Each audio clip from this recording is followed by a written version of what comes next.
vainas esas te va a llevar para el correo.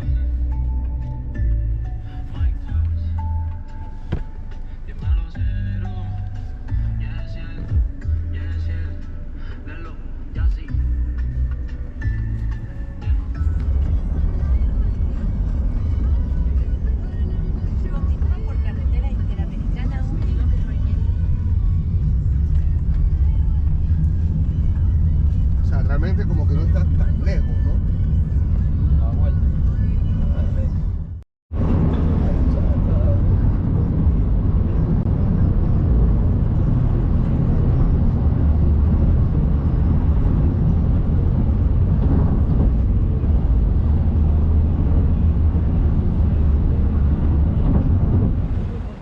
Ahí está mi iguana. Ah, mira la iguana. Una iguana, una iguana.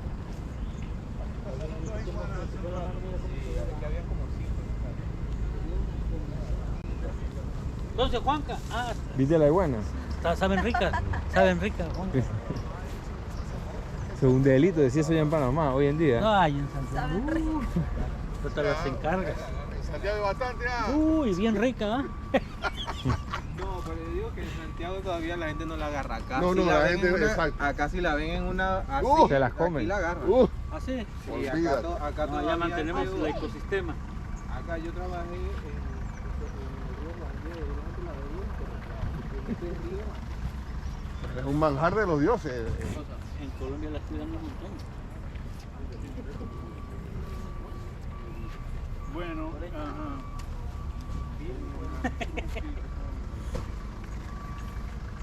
vamos a ver. Bueno, la idea era encontrarnos aquí primero para después enfilar juntos hacia la otra parte que vamos a visitar. Bueno, ante todo, primero quiero agradecer. Y ella nos llevó por un senderito que había por allá. ya nos cerraron. Y ese senderito llega a un letrero chiquito. Ustedes vieron el letrero grande que dice ahí proyecto Nippon Koi, no sé qué, Odebrecht, lo que sea que dice. Pero más allá hay un letrero medianito, un poco más grande que este, que dice Humedal Bahía de Panamá, área protegida. Entonces lo que nos decía Rosabel era que ese era el único letrero que indicaba en campo que este es un área protegida. Y este es un área de importancia hemisférica desde el punto de vista ambiental. Yo no soy ambientalista, Alex les puede complementar más de la parte ambiental, pero uno con el tiempo cuando viene aquí comienza a entender y apreciar pues todas las interacciones de los ecosistemas y entonces también comenzamos a ver la huella humana que se acerca. Creo que eso a mí me llamó mucho la atención las dos veces cuando uno pasa por el edificio que está en construcción y todos los carros estacionados en el hombro. Eso se llama transporte a las perlas. Vamos en el carro siempre entonces. Sí, no, es que de aquí es... Las distancias son largas. Ok, ya. Porque tampoco queremos quedarnos mucho tiempo aquí estacionados. Le dije a Miguel y no quiso. Llevo tequila a la carrera, no quisiera.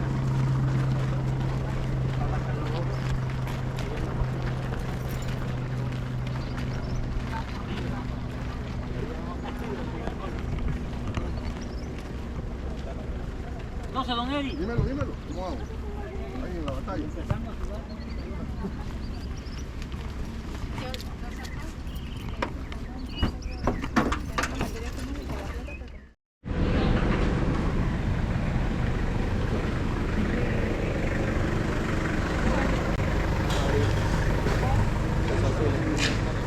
O sea, la mitad peregrina. O sea, ¿la habías escuchado? No tampoco. Será como un ferry, Julián. No, yo digo que sirve. Porque está ahí, está. Yo creo que el que está allá está. Eso es como un ferry. Pero me imagino que es ese que está allí. Ah, no lo he visto. Allá hay una. Bueno, Buen ¿qué día. tal? Ellos son... Sí, yo.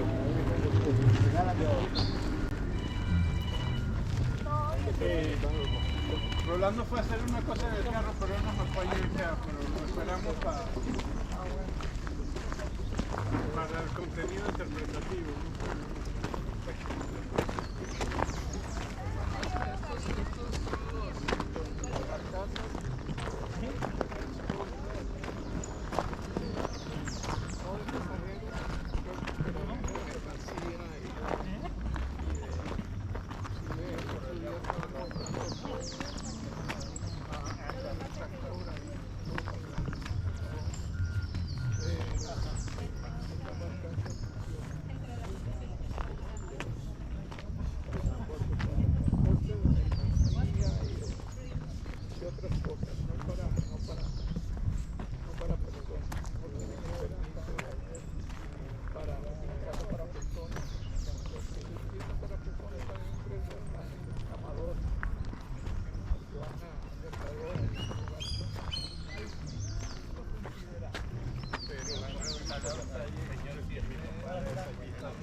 Lo único aquí es la sedimentación. Hay impacto. Yo quiero ver el video final. Quiero ver el resultado. Y quiero ver el resultado final y que hable. Ajá. ¿Va para TikTok? Eso va todo para YouTube. Para el examen. Hay que editarlo entonces. Aquí hace algún tiempo, hace unos 5 o 6 años, bueno, desde que yo estoy viniendo por aquí, esto era lo que decía yo, un basurero horrible. Todo eso. No se podía en realidad ver la estructura de manglar. Ahora, como ustedes pueden ver, está muy limpio. Eso se ha hecho como parte de esta misma empresa que ha trabajado en esto, en limpiarlo. Y pero también dice ellos que fue posible debido a que al proyecto de Wanda, de que paró mucha la basura que entraba aquí, especialmente cuando subía la marea, entraba muchísima basura. Ahora aparentemente esto está más o menos controlado y bueno, y se ve que y está resurgiendo también el manglar. Hay algunos arbolitos pequeños que antes no estaban y está poblándose un poco más. Bueno, tal vez antes. Los humedales marino-costeros tienen una particularidad y es que dependen del intercambio de aguas, dulces y saladas. Entonces, uno de los retos que hay, por ejemplo, en materia de planificación es cómo garantizar la conectividad hídrica para que ese intercambio pueda darse. Es decir, que si nosotros como planificadores o diseñadores urbanos decimos, bueno, queremos proteger los manglares y los vamos a conservar como, digamos, sin talarlos ni nada, y vamos a hacer un muro para separar la ciudad de esto, no necesariamente estamos siendo efectivos, porque lo que va a garantizar la calidad del humedal va a ser el intercambio de agua. Entonces, son estas especies que tenemos acá, que es lo que explica el profe, son especies que son dependientes de ese intercambio. Ese mangle que está, por ejemplo, ahí, que tiene las raíces grandes, es una especie muy especializada que por su forma permite que el agua la cubra lo suficiente y es lo suficientemente fuerte para no derrumbarse. Pero por ejemplo, si nosotros vemos un poco más al fondo, que se ve como lodo, pero además de eso se ven como unos palitos hacia arriba, esos son de mangle negro. Esos son especies que resisten mucha más salinidad y tienen la capacidad de estar mucho más tiempo inundados. Entonces esos palitos que están ahí son como narices que tienen ellos, que los utilizan justamente para poder agarrar oxígeno. Entonces un poco ese es el reto, ¿no? De cómo garantizar. Sí, es como un snorkel, exactamente. La planta respira por ahí. Exactamente. Entonces, ese es como un poco el reto, cómo garantizar que desde la planificación los sistemas puedan mantener se llaman características ecológicas. Entonces uno tiene que conocer el tipo de ecosistema, cuáles son las necesidades que tienen como la gente y las propiedades que tienen, y a partir de eso poder decir que estamos haciendo, o sea, tomándolos en cuenta como parte del diseño. Algo como eso. Bueno, resumiendo, y me corrigen los más ambientalistas, o sea, un humedal es una zona que puede tener una inundación variable entre cerca de 3 y 6 pies, pero el agua puede estar presente un tiempo y retirarse un tiempo. Y entonces allí, como decía Alex, por ejemplo, hay especies de peces pequeños o camarones o ese tipo de cosas que ponen sus huevecillos protegidos por las raíces de ese tipo de especies, y entonces ahí es donde se renueva la vida marina, ¿no? Al desovar allí, y entonces también por sus propiedades de su relación con el agua, ¿no? Como que sirve como un amortiguador del agua entre el mar, los cursos de agua como este río y lo que haya en tierra, que puede ser un sistema natural o un sistema socionatural, ¿no? Donde puede haber presencia humana. Entonces, normalmente los humedales, si bien, como dijo Andreina, los humedales no solamente es cuestión de no talarlos, sino que mantenerles su relación hídrica funcional. Cuando se hizo el corredor sur, eso es como un camellón que bloquea mucho del agua hacia allá, entonces muchos de los manglares se tuvieron que adaptar, algunos se secaron, hay lugares donde uno veía los arbolitos de manglar muertos, ¿no?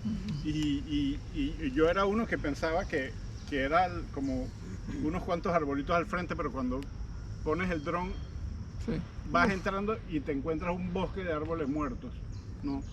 Pero entonces, quizás para nosotros es más fácil explicarlo porque entendemos de degradados. Entonces, la naturaleza es perfecta y a medida que estamos más cerca del mar, hay especies que son más tolerantes a la salinidad, hasta como un degradado, hasta lo menos tolerante a la salinidad. Y lo mismo sucede con el agua dulce.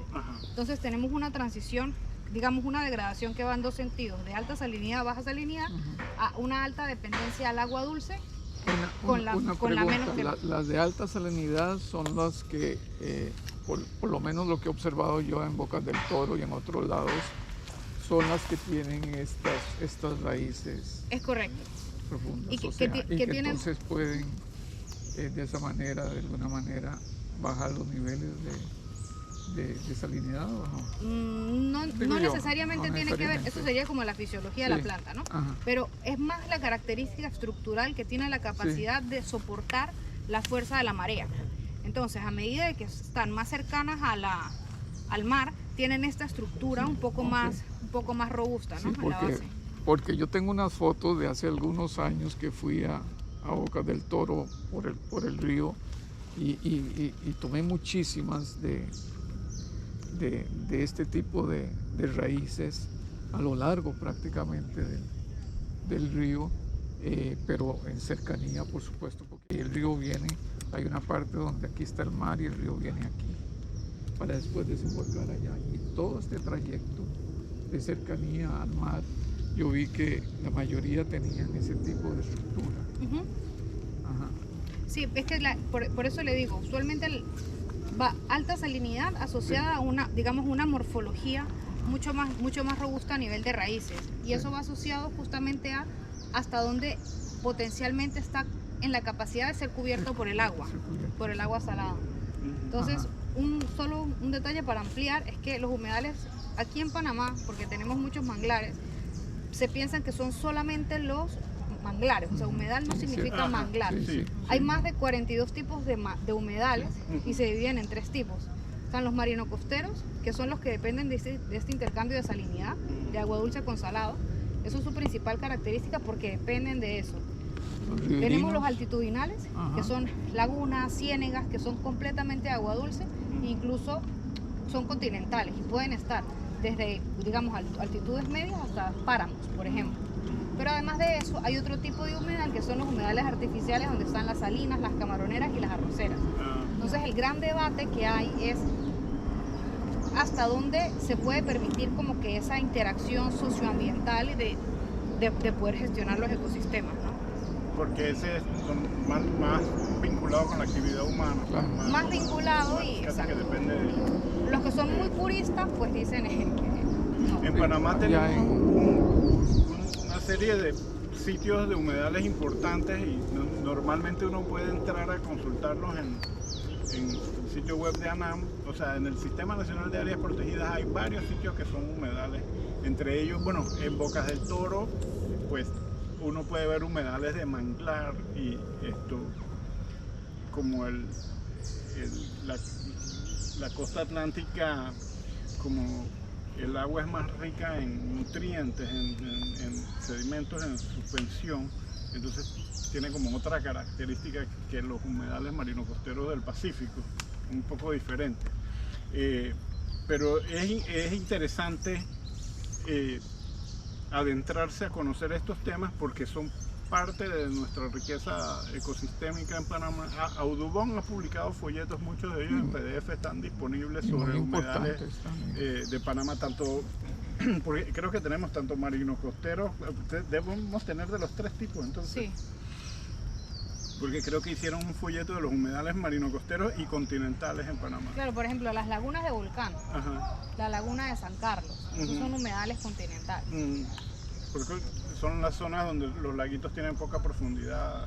No, para que sea humedal, o sea, para que se considere humedal, tienen que tener tres cosas: tierra, vegetación y agua, Ujú. en interrelación y con vida interna. Entonces, donde esas tres mezclas suceden, hay humedal. Ujú. Y pueden ser temporales o permanentes. Entonces, los temporales usualmente son estacionales, donde hay altos procesos de lluvia y duran 3 o 4 meses, las áreas inundadas. Andreina, Y hay- he podido ver, por ejemplo, en Colón hay unos humedales parecidos a estos que se encuentran en Isla Galeta. Ajá. ¿Has podido, o sea, en comparación, cuál es la diferencia entre lo de Isla Galeta y esto, o vienen siendo los mismos tipos de humedal? Porque eso está con el mar, eso de allá están con el, Cuando tú dices el tipo de humedal, ¿te refieres a los manglares o te refieres a qué? al manglar. O sea, el manglar, humedal y manglar no es lo mismo, ¿no? No, No. es como decir, humedal es una característica, es como un macro, Y lo que hay es allá lo ¿qué más es? grande. Son manglares. Son manglares. Allá hay manglares, corales, pastos marinos. Ah, ok. Porque allá ha sido bastante a la Galeta, Isla Galeta. Y es interesante, por ejemplo, porque cuando se iba a construir el corredor sur, como yo les decía, hay manglares que se murieron por el corredor sur, pero entonces fíjense el manglar que salió enfrente de Panamá Viejo.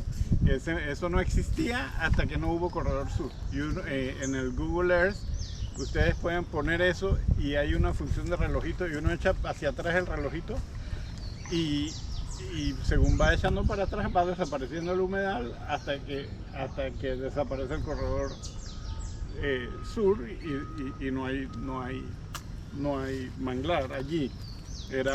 Eran esos ¿cómo le llaman eso? Lodazales, lamales, ¿cómo? Fangales. Fangales.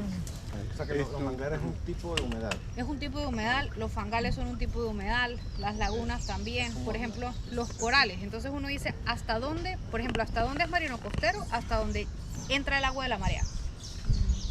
Hasta ese punto deja de ser marino costero porque ya no hay intercambio, ¿verdad? Pero ¿hasta dónde deja de ser humedal? Hasta 6 metros de profundidad en la marea baja. Entonces uno dentro del mar tiene corales, pastos marinos y esos también son tipos de humedal, solo que marinos. A 6 Déjeme metros. 6 metros. contar una historia bien interesante en Costa Rica, en una área protegida que se llama Palo Seco. Hay una laguna muy Mata Redonda. muy bonita. Sí, yo no recuerdo el nombre de la laguna, eso fue hace años que yo. Y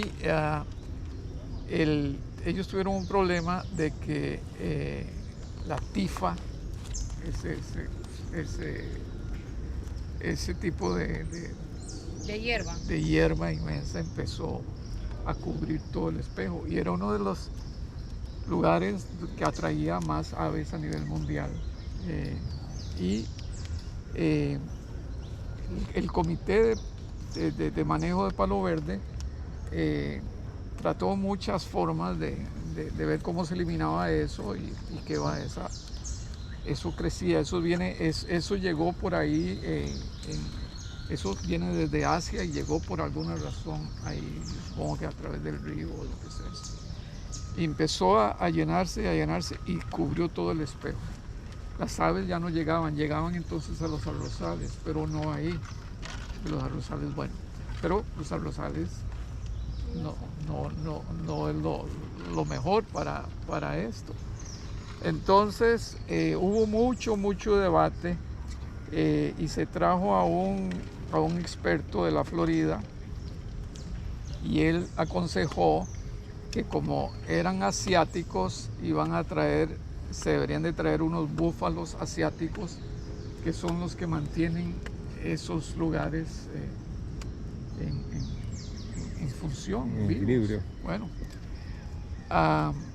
hubo un debate muy grande porque el Ministerio de Recursos Naturales no quería, porque eso era traer una especie invasora.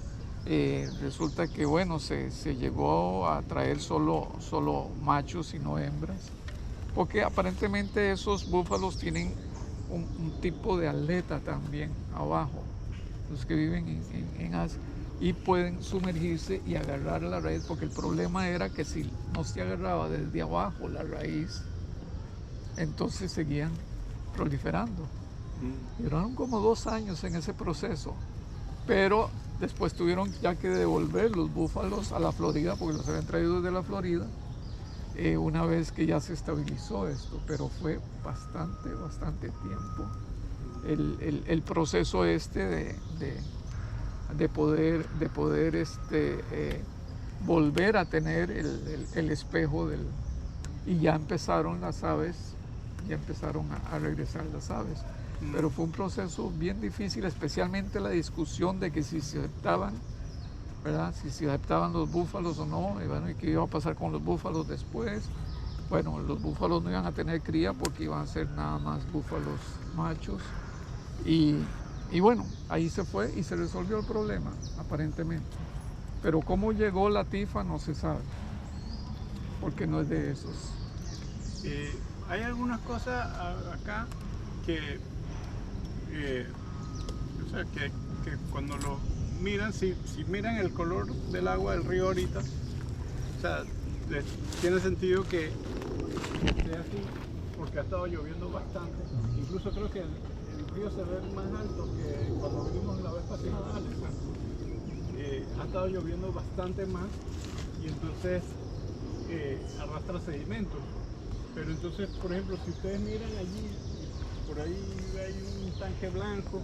Uno no sabe si ese tanque blanco alguien lo botó por aquí o si vino quién sabe desde dónde por el río una botella. Asimismo, los sedimentos que hay en el río van a depender de todo lo que encuentre ese río desde donde nace hasta que llega hasta acá, ¿no? Entonces, el siguiente punto, vamos a ir a la cuenca media alta y vamos a ver el río allá. Entonces, bueno, yo había querido decirles cuando salimos de allá para acá, de la facultad para acá, que como igual estamos de gira, fueran viendo hasta las partes de la ciudad que recorren, pero con anteojos de gira de ordenamiento territorial, ¿no? Ahora nos vamos a ir a Altos de Gonzalillo. Ahora nos vamos a coordinar. Altos de Villalobos. Ay, perdón, pues yo no sé por qué yo digo Gonzalillo. Tengo un cruce entre esas dos que no están muy cerca uno del otro. Están en la misma vía, por lo menos. Sí, tengo el corredor de los pobres al revés. Ahí en el camino es muy interesante porque Rodrigo hizo esa observación cuando vinimos. Llega el momento donde uno dice, bueno, hasta aquí se parece a Panamá y de aquí se parece al interior. Hay un corte ahí así, pero donde ya se empiezan a ver caballos y gente trabajando y todo eso, pero llega hasta donde está el giro para irse a esas grandes construcciones. Y hacia abajo, hacia el río, es la parte esta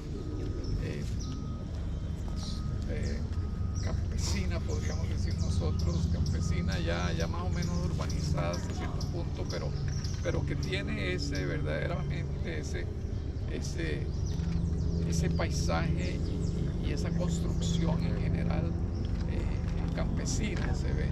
O sea que nos dice mucho de la migración que hubo hacia todos esos lugares y que ahora, por supuesto, ya X generaciones ya...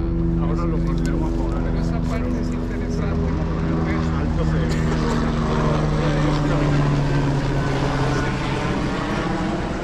el espacio, el uso del espacio. Ajá. Pero sí, de ahí es donde empiezan todas esas construcciones inmensas que la gente estaba muy esperanzada a conseguir trabajo ahí. Y hablando con una señora el otro día, nos decía que Sí, y después vamos todo a el ir a... mundo está triste porque en realidad no surgieron, Claro. no hubo nada.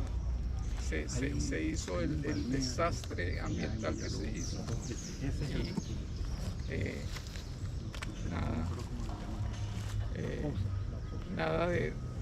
No revirtió en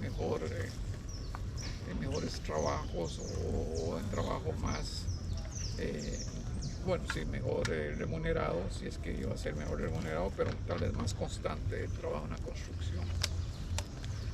Y bueno, eso lo vamos a ver allá. Si ustedes recuerdan, en los análisis había un mapa que yo presenté y en general la cuenca del río de Juan Díaz es una de las cuencas urbanas que más se ha estudiado en la última década o un poco más por la cantidad de inundaciones que hay en la cuenca. Entonces ahí es donde también yo les decía que a veces los funcionarios dicen...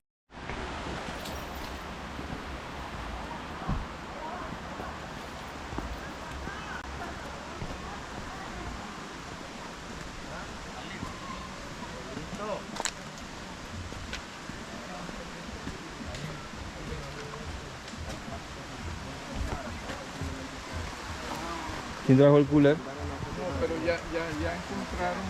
Bueno, sí, que le mando una foto, pero hay uno que está allá con El celular de Alex está allá, lo tiene el secretario. Ah, ¿ya lo encontraron? ¿Será el mismo? Dorado, sí. Se lo entregó allá. Igual yo le pregunto. Yo creo que no se quedó nada en el Uber.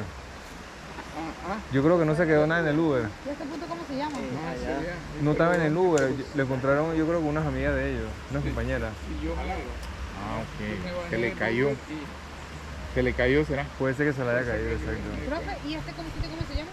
Aquí se llama, aquí le dicen el pozo.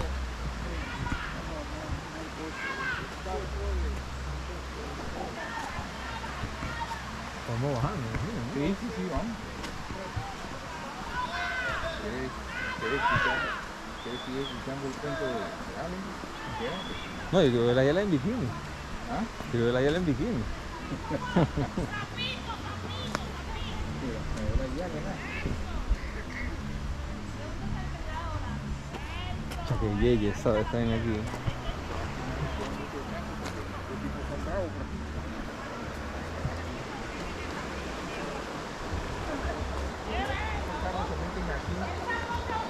No se atascan. No, es porque, bueno, hay buco de arena. ¿Ah? Hay buco de arena. Bueno, pero es que eso es lo que hace atascar, ¿verdad? Sí, la arena es lo que hace que se tache.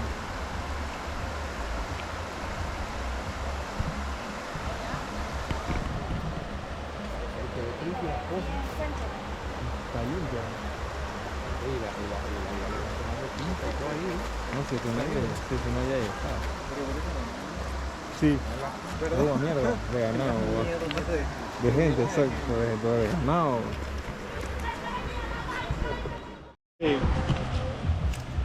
Yo lo que pienso que podemos hacer ahora, ustedes ven el contraste en donde empezamos esta mañana en la facultad, el lugar que fuimos en la cuenca baja, todo lo que pasamos para llegar aquí, algunos lugares que los reconocemos de zonas de inundación, zonas de desarrollo como muy contrastante. Y entonces, según pasamos todo eso y ahora vamos hacia otro nuevo lugar, que se puedan plantear una pregunta: ¿quién construye la ciudad? ¿Cómo se construye la ciudad? ¿Quién es el responsable final de los procesos de construcción de ciudad? Y entonces cuando lleguemos allá, entonces vamos a considerar otra pregunta. Me hacían la pregunta aquí que quién dio el permiso, y esto estaba lleno de términos, por allá. Ese camino, hacia la construcción, y sacaban piedra y sacaban arena, pero eso fue, era una fuga de casi la totalidad del pueblo en ese proyecto. ¿Quién daba el permiso para eso?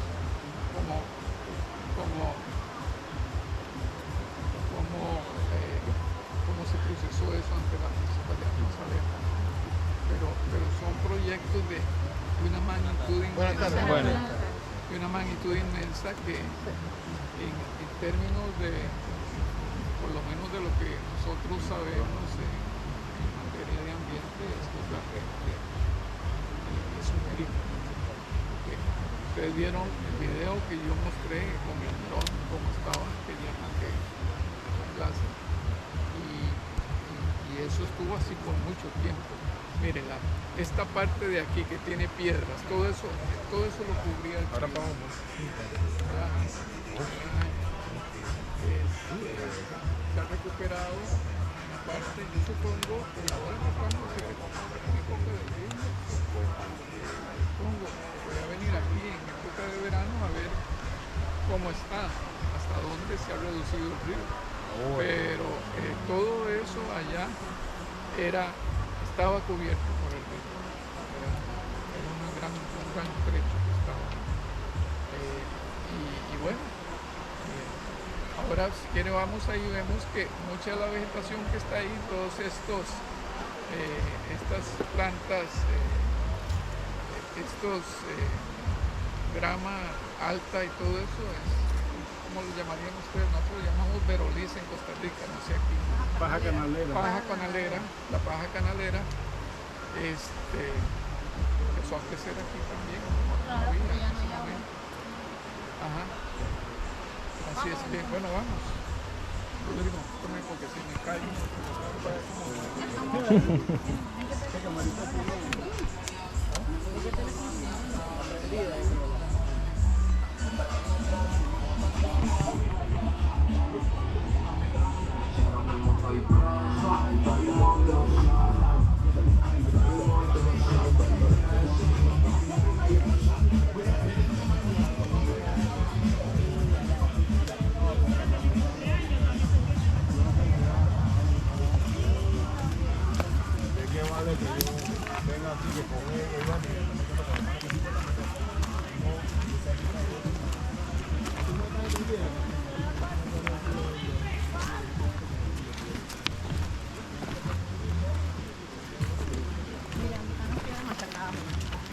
Machacajo. Todo el mundo en su casa tenía una piedra redonda. Para darle. Sí. ¿Para qué? ¿Cuál? Para machacar. Bueno, en el caso de Sí, ajá, Me gusta más es eso que excelente. yo uso mejor eso que el palito. Yo tengo dos y no la cambio por nada. Y prefiero el plástico ella quiere las piedras, que exacto. el morir. Ya morir. De piedra para machacar ajo con cosas. Sí. La dormilona. Esta está linda, redondita. Sí. Salimos como hacia abajo. Chucha de...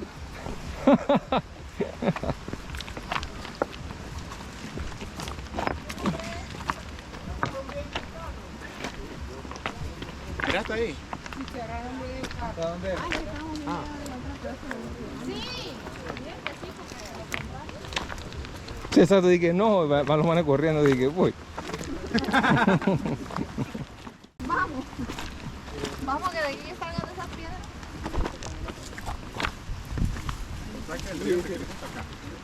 Este era el cauce. Pero ya no llegó, te imaginas. Regresen, dice que no más. Vaya, nosotros estábamos de gira.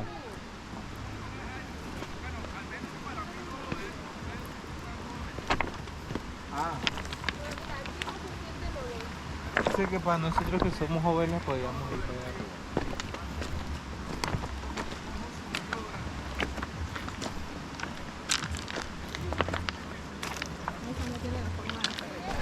No tiene agarradero. Andreina encontró una que perdió la primera.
Que está buena para bañarse esa vaina. Hay que venir un día de semana aquí para bañarse.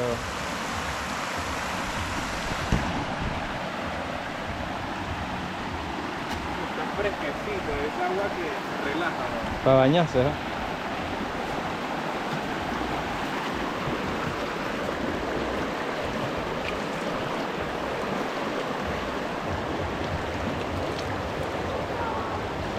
Está buena. Sí, está buenísimo.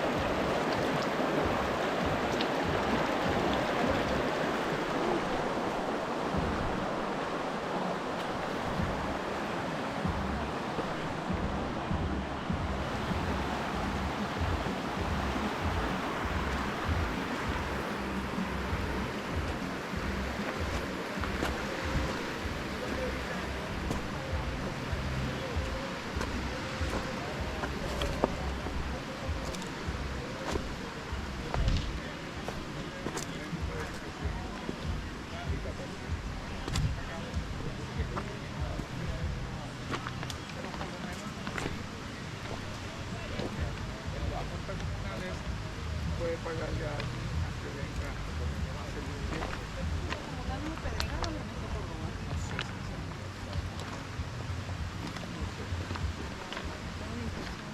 Si levantas la planta y se público, está quedado con Mucha calor. Es que mi test.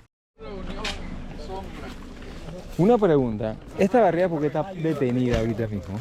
Mira, ha ¿Por habido muchas protestas en las últimas semanas y los recientes, la primavera, dicen que les adeudan dinero de 2020. ¿De qué? que yo ya veía De que ellos unas caras así como parecían. Sí, entonces ellos simplemente por pandemia y ya. Pero eso no detiene una obra como esta. No, pero Ah, realmente esta es la ciclovía, Son supongo. más grandes.